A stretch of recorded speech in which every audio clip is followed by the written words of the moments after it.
প্রিয় শিক্ষার্থী বন্ধুরা, আজকে আমি তোমাদের আরও একটি উৎপাদকের অঙ্ক নিয়ে হাজির হলাম।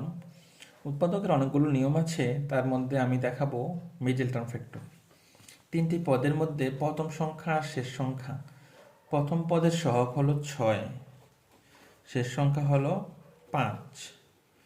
5 6 30। আমরা 30 কত রকমে পাই? যেমন আমরা বলতে পারি 1 ইন্টু 30, 2 দিয়ে গুণ দিলে 15 ইন্টু 30, 3 দিয়ে গুণ দিলে 3 দশে 30, আর 5 6 30 তো লেখা আছে। এখন এখানে সংখ্যাগুলোর মধ্যে কোনটা নিলে যোগ বিয়োগ করলে আমরা 7 পাবো? দেখো, যোগ অথবা বিয়োগ করলে কোনটা নিলে আমরা 7 পাচ্ছি।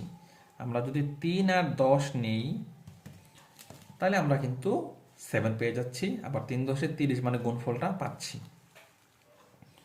6x² মাইনাস, আমরা বলেছিলাম প্রথম আর শেষ চিহ্ন সহ লিখে ফেলবো, অর্থাৎ প্রথম পদ চিহ্ন সহ লিখে ফেলবো পরেরটা, আর শেষের সংখ্যাটাও চিহ্ন সহ লিখে ফেলবো। এবার দুইটার মধ্যে বড় কোনটা? 10 এক্স, আর দুই চিহ্ন গুণ করো, মাইনাসে মাইনাসে প্লাস, ছোট সংখ্যাটা কত আছে? 3x। অর্থাৎ বড় সংখ্যাটা আগে লিখবো, ছোট সংখ্যাটা পরে লিখবো, আর দুই চিহ্ন গুণ করলে যেটা হবে সেটাই মাঝখানে বসবে। আর মাঝখানে মধ্যপদে এক্স আছে, তো এক্স আমরা দুইটার মধ্যে রেখে দেব। এখন দেখো এখান থেকে কি কমন যায়, অর্থাৎ গসাগু কি? 6 আর 10-এর গসাগু হলো 2।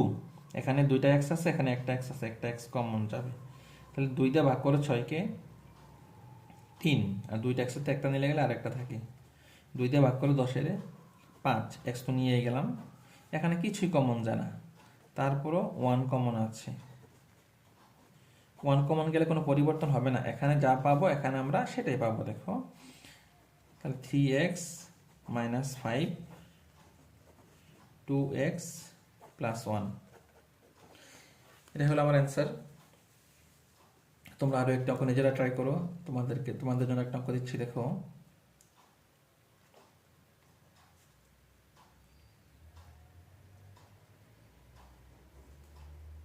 10x² মাইনাস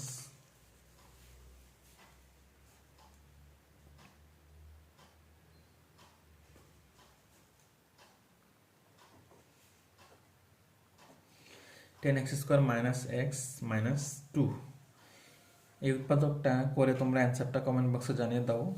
আর যারা ক্লাসগুলো ইউটিউবে দেখো সবাই আমার চ্যানেলটাকে সাবস্ক্রাইব করে সাথেই থাকো, আর যারা ফেসবুক পেজে দেখতেছো সবাই ফলো দিয়ে সাথেই থাকো।